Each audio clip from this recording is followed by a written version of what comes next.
Alright, and we are back for round number 2 and we won the die roll, so we will elect to play. And yeah, sounds great. It's 2 lions. And if we draw a land, we can Abzan Charm Hero's Downfall, then some more lands we can get to Elspeth, so we'll go ahead and definitely keep this one and go from there. So go ahead and play a Citadel and pass. Forest, nothing interesting. Alright, Windswept Heath. Go ahead and fetch for a forest here. Play a lion. And I fetch for a forest because it's generally better than plains. Um, but we'll go for a plains if we. All right, so this feels like the mirror match to me, except our opponent just has bad. Either our opponent has bad mana, or our opponent has um. Either our opponent has bad mana, or our opponent has an Urborg. So that's really what it feels like to me. So I'll play this caves and attack, and I'm fine just trading here. I don't want to run like this Fleece Mane Lion into a Bile Blight anyway, so if he has Urborg Bile Blight, yeah, he definitely has the Urborg, so Urborg Bile Blight would have been really bad, so yeah, he has another line himself.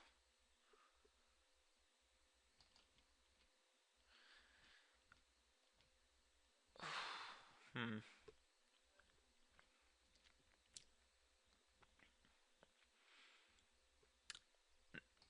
It's an interesting line here. I think that I just pass and I don't want to trade or do anything. Because if we can have our monstrous, we can blow his guy out with Bile Blight, or if we can Abzan Charm, put 2 counters on it, then we can Bile Blight. Um, so we'll just pass and see what transpires from there.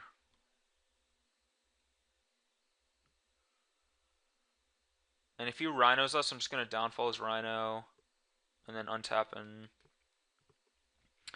maybe draw the land for monstrous or not.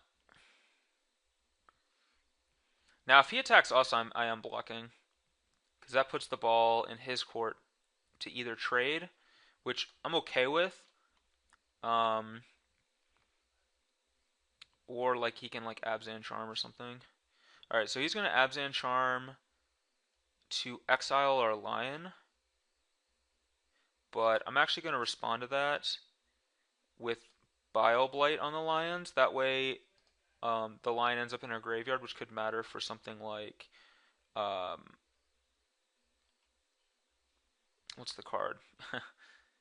Could matter for something like Murder's Cut. So, and I'm not gonna fetch because I want to draw more lands, which we didn't, and I'm still not gonna fetch because we have Urborg. So we have access to cast this. But we will play Sorin and make a black vampire token. And one of the reasons that I've changed my deck around is to be better in the mirror match because it's so prevalent, and I feel like cards like Sorin and Elspeth are really helping in that regard. So it's really nice to just draw them and actually have a chance to find out. But Sorin seemed really good right there. Let's see what his follow-up is. An Heir of the Wilds.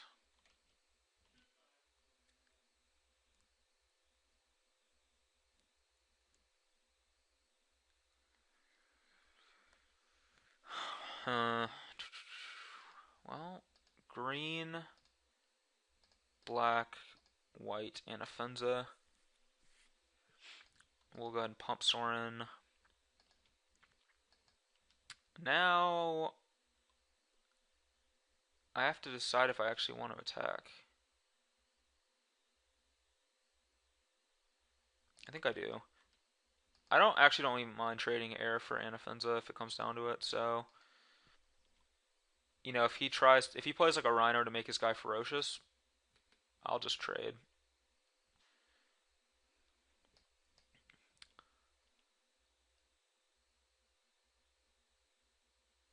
And if he just like uses an Abzan Charm here to pump, Like, I don't mind just eating Sorin for Abzan Charm, because then I just have Downfall or Abzan Charm of my own to use on his heir. So that seems like a nice little trade-off. But if he just is taking Sorin to 1, that doesn't bother me. Especially since I get to untap, like, kill his Rhino plus Sorin and attack him for 9. It seems really good for me. Especially if I can start ripping some lands to get to this Elspeth. Alright, here comes what I believe... Oh, it's Abzan Charm. Okay. Well, that changes the game some.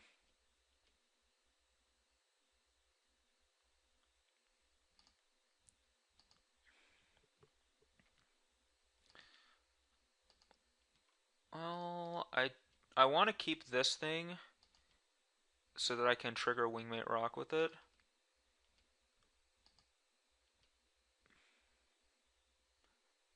I also want to keep Sorin, so I'm going to use Hero's Downfall on that. Heir of the Wilds.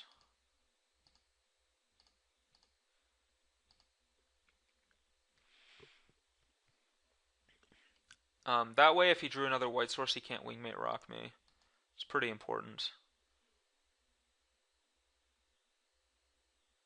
It's probably Siege Rhino. Feels like a Rhino time. Oh, it's a Sorin. Wow. Okay. He's playing his own Sorin.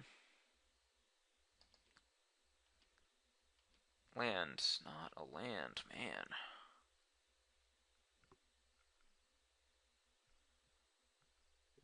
So he's probably playing like the real old school version of the deck.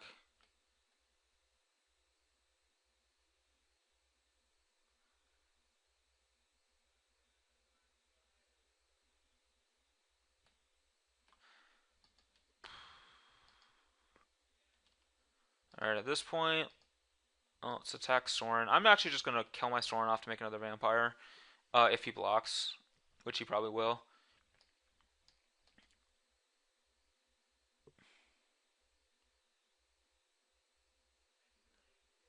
It's possible that he doesn't block if he's trying to Wingmate Rock me, though, but we'll see. I'm fine just trading the tokens off too. I'm not gonna Abzan Charm. I want to save this for something better. Like if he plays Rhino, I want to have access to this card. Um, I kind of want to use it to draw 2 cards to try to hit land drops for these cards, but I'm gonna draw these lands eventually. I'd rather just have the most efficient cards I can in the meantime. All right, so he does decide to block, and then I'm just going to play a lion and just gonna make a vampire here. I don't think randomly having a Sorin is that big of a deal. The vampire I think is a bigger deal. Especially now if he has a removal spell, I still get to rock him if I draw a land, which I probably never will, but you know, still play around it. And this feels like Siege Rhino.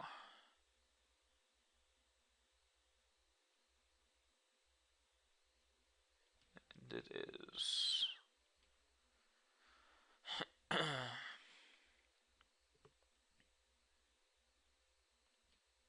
He's plussing Sorin. Alright, well now we're probably just firing this Abzan Charm off. Well, definitely since we didn't draw anything else. Black, green, white. So now Fleecemane can kill Sorin. We can hit him for 2. Oh man.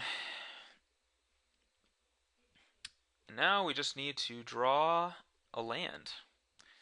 And I am running 26. Right, he drew a land.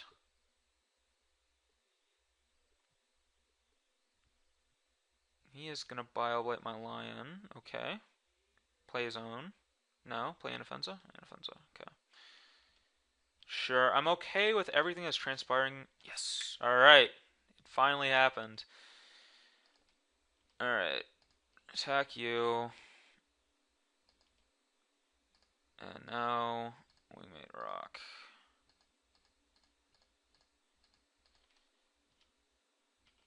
Although if he has his own rock, it's kind of bad for us. Like if he just has a bunch of rocks, like he probably does.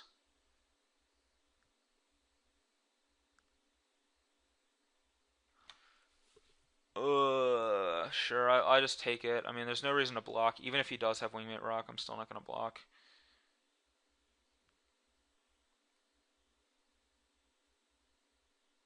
Okay, this doesn't feel like Wingmate Rock. Nice, it's not.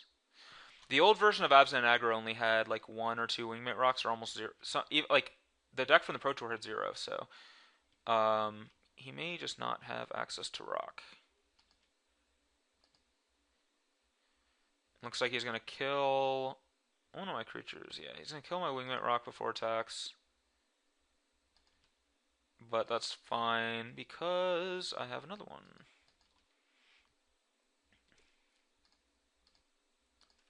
And if you hold down the M key, it taps every one of your lands for the type of mana that it would naturally generate. Just a nifty little trick there. Oh, I want to hear his downfall. So, and now we get to actually cast this Elspeth next turn.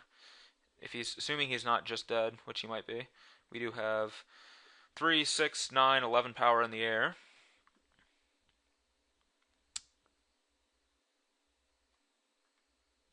Which is pretty nifty.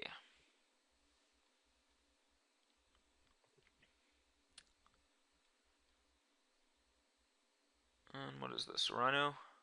Sorin. Another Sorin. Okay. Ooh. 5 power, 4 power. Destroy all creatures with power 4 or greater. 3 power, 3 power, 3 power, 2 power. Alright, so we will declare 0 blocks. He gains a bunch. And let's go ahead and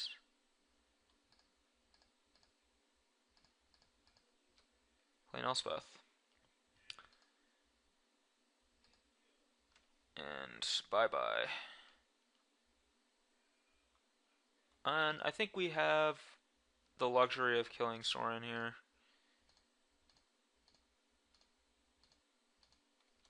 Because I'm pretty sure he's still just dead on board.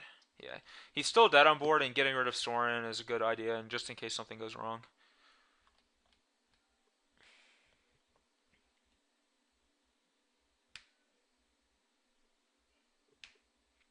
I really like how this deck just. I really like how this deck felt in this game. It seemed pretty awesome. Alright. So now, how do I board? Well, I want to cut these Blights because we have the same creatures, but I want Glare of Heresy instead of Blight. And I think that beyond that, I think I'm actually really happy with everything in the deck for the mirror match. A lot of people board out Anafenza, but I actually like Anafenza. So, and a lot of people want Thoughtseize, but I actually don't like Thoughtseize because, yeah, it just doesn't like, I don't know. It doesn't really do anything. Like, your opponent's hand is going to be relatively all the same, and especially a deck like this where there's so many parts that are just the same card, like Death Dealer, Lion, Abzan, Charm, and Downfall. They're all just kind of the same card, and I don't know, thought seizing them doesn't really accomplish anything most of the time, and a lot of times it's really awkward to cast, and a lot of times you draw it late in the game when things are stalemated and it does nothing. So I really enjoy not having it in my deck in the mirror match. In fact, prevalence of decks like this or decks like the whip decks, where I'm not a huge fan of Thoughtseize, is a lot of the reason why I'm really happy with this list that doesn't have a main. Alright, here we're going to keep and hope to draw lands because this hand's really good if I curve out. So, um, we have a Glare too for like a turn 2 Lion or whatever, so we're fine, but, if we curve out, this hand's fantastic. And drawing a Lion's not bad either. We'll see what he does. Air. Yeah, so I can't Glare of Heresy that, so I will just cast a Fleece Mane Lion. and send it back to him, which I'm probably just gonna trade with his Heir of the Wilds. I don't really see an outcome that's different than us just trading these creatures. Unless he wants to kill my Fleece main line and then attack, in which case I'm okay with that. I just play Anafenza, have all these sweet cards, so. You know, Thoughtseize me.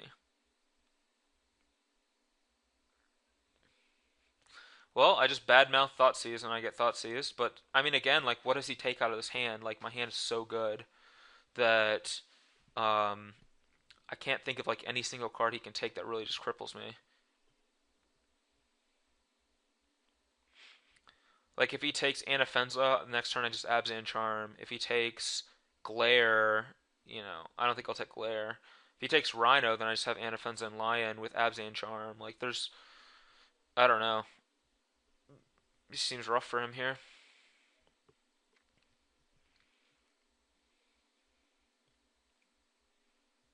And he ends up just taking the Elspeth and playing for the long game too. So, I'm fine with that. I'm not casting that Elspeth for another 4 turns minimum. Um, and it didn't really affect the board at all. So that's a murderous cut. That's pretty sweet.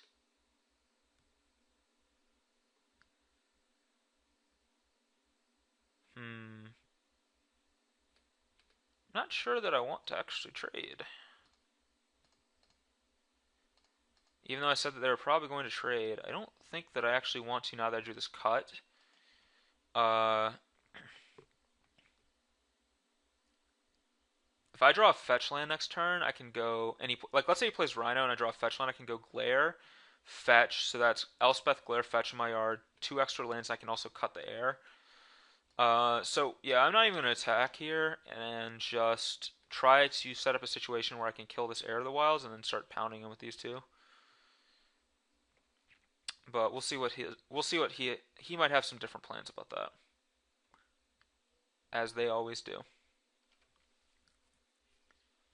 It's not a Rhino though. That's not the plan that he has. So we'll see what it is. And I did draw a fetch land. Wow.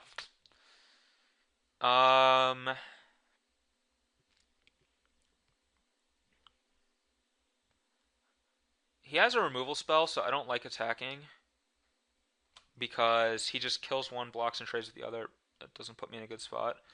So I really like just casting a Rhinoceros and then passing the turn. So yeah, white, black, colorless, and then green. We'll just play a Rhinoceros here and then pass. And he's probably going to kill something here during the unstep. But then, if he just untaps and plays his own threat, I get to have Cut, Glare, Abzan Charm. This feels like a downfall. Probably on my Rhino, maybe on my Anafenza. Actually, I could see him killing all 3. Fleece Mane going monsters could be a problem. He knows I have Abzan Charm, but he does not know about Murderous Cut. He knows every card in my hand except the Cut, which the Cut is a bit of a delight, so I like that we have access to this as a surprise blowout. Especially since it's probably going to cost 1 mana when things are all said and done. Kills the Anafenza. Sweet. And hope he doesn't have Wingmate Rock.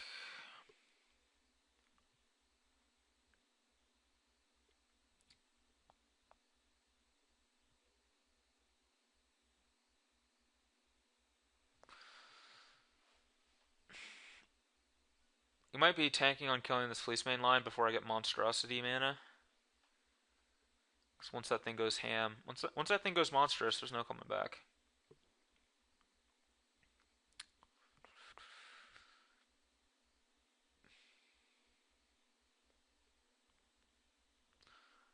Looks like something pre-combat Death Dealer. Alright. Ooh, I like that a lot. Alright, I'm gonna kill Heir of the Wilds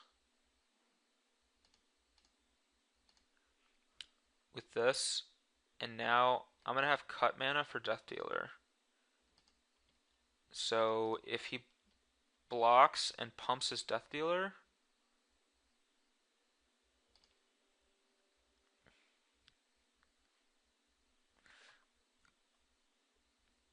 alright, now I just get to cut it, which is pretty nifty.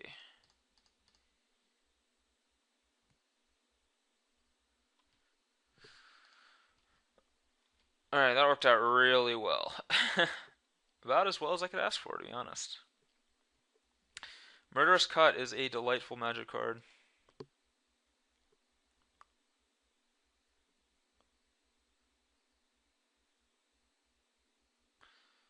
Now he's in pretty tough spot. Probably just, yeah, he just has to play a Rhino. Like, I had a feeling he had a Rhino in his hand, but he knows we have this Glare, so it's just kind of awkward for him to have to just play it. But he doesn't really have a choice. But we are going to Glare it. Don't get me wrong. And we drew a Citadel, so we now have Monstrous on our line available, as well as still having this Abzan Charm.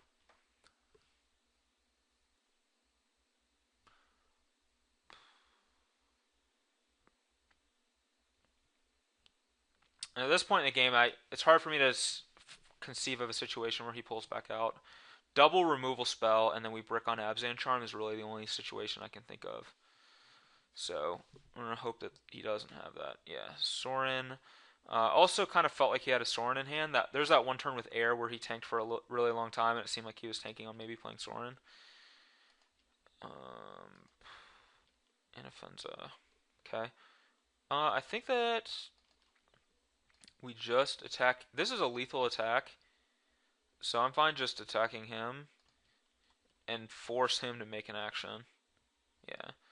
So he's just gonna block there, go to 3, and now, if he has like end hostilities or Dune Blast or something, power to him. But yeah, we're just gonna go ahead and jam that Anafunza out there and probably make him dead. No, he played that land really fast. It makes me scared that he has Dune Blast.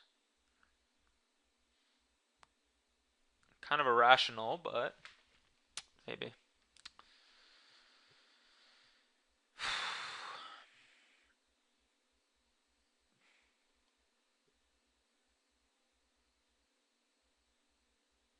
We'll see what he intends on doing, or Duning, for that matter. Painting himself out.